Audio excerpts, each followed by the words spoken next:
Hi, നമ്മൾ ഇന്ന് ഒരു നൈറ്റ് കുക്കിങ്ങിന്റെ വീഡിയോ ആയിട്ടാണ് വന്നിട്ടുള്ളത്. അപ്പൊ ഇന്ന് മീൻ കിട്ടിയിട്ടുണ്ട്. നീ പൊക്കോളാന്ന് അത് ഞാൻ കട്ട് ചെയ്തെടുത്തോളാം. ഈ അടുക്കളയിലുള്ള അലമ്പ് ഇവിടെ സ്ഥിരമാണ്. ഞാൻ എന്തിനു കയറിയാലും അവൻ പുറകിന് വരും.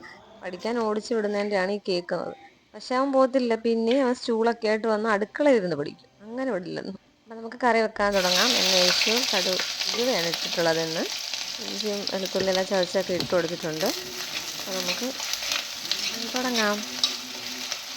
അവനിങ്ങനെ അടുക്കളയിൽ തന്നെ നിന്ന് ഇങ്ങനെ പറഞ്ഞേൽപ്പിക്കുകയും പഠിക്കുകയും കറി വെക്കുന്നതിനിടക്കൂടെ ഞാനിതെടുത്ത് തരാം എന്ന് പറയുകയൊക്കെ ചെയ്യണം. അവന് ഭയങ്കര ഇഷ്ടമാണ് ഇങ്ങനെയൊക്കെ ഉള്ള കാര്യങ്ങൾ. അപ്പൊ ഞങ്ങൾ 1, 2, 3, 4 ഒക്കെ പറഞ്ഞു. അങ്ങനെ കറിവെപ്പ് പുരോഗമിക്കുന്നുണ്ട്. മല്ലിപ്പൊടിയും മുളക് പൊടിയും മഞ്ഞപ്പൊടിയും ഒക്കെ ഇട്ട് കൊടുക്കുന്ന ആവശ്യത്തിന് എല്ലാ പൊടികളും വാരി വിതറി ഇട്ടു. ഞാൻ ഇട്ടിട്ടുണ്ട് എല്ലാം. പക്ഷെ നല്ല മീൻകറിയായിരുന്നു കേട്ടോ. നല്ല ഫ്രഷ് മീനായിരുന്നു. വില കൂടുതലാണെങ്കിൽ പോലും നല്ല മീനായിരുന്നു. എനിക്കിഷ്ടമില്ലാത്തൊരു മീനാണ്. ഞാൻ അതുകൊണ്ട് കറി വെച്ച് അന്നൊന്നും കൂട്ടിയില്ല. പക്ഷെ പിറ്റേന്ന് ഞാൻ കറി കൂട്ടിയപ്പോൾ ഒന്നുകൂടെ സെറ്റ് ആവുകയും ചെയ്ത കറി നല്ല ടേസ്റ്റും ഉണ്ടായിരുന്നു. ഇതൊരു റെസിപ്പി വീഡിയോ ഒന്നും അല്ല. മീൻകറി വെക്കാൻ അറിയാത്ത ആരും ഉണ്ടെന്ന് എനിക്ക് തോന്നുന്നില്ല. പിന്നെ എന്തെങ്കിലും ടിപ്പ് ഉണ്ടെങ്കിൽ എനിക്കും കൂടെ പറഞ്ഞു തന്നേരെ, ഞാനും കൂടെ നന്നാക്കാം.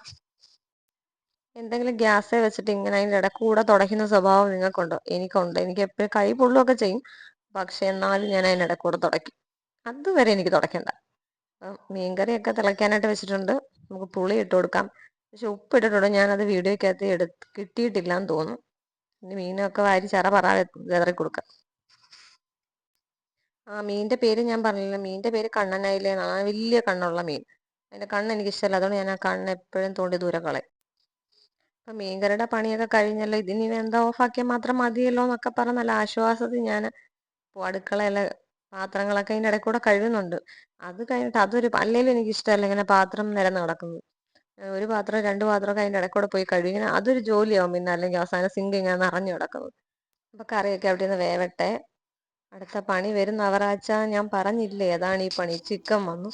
അത് പെട്ടെന്ന് തന്നെ വറക്കാൻ വെച്ചു. അല്ലെങ്കിൽ എനിക്ക് വയ്യാത്തതുകൊണ്ട് ഞാൻ കുറച്ചെടുത്ത് മാത്രം വറുത്ത് അടുക്കള ക്ലോസ് ചെയ്തു.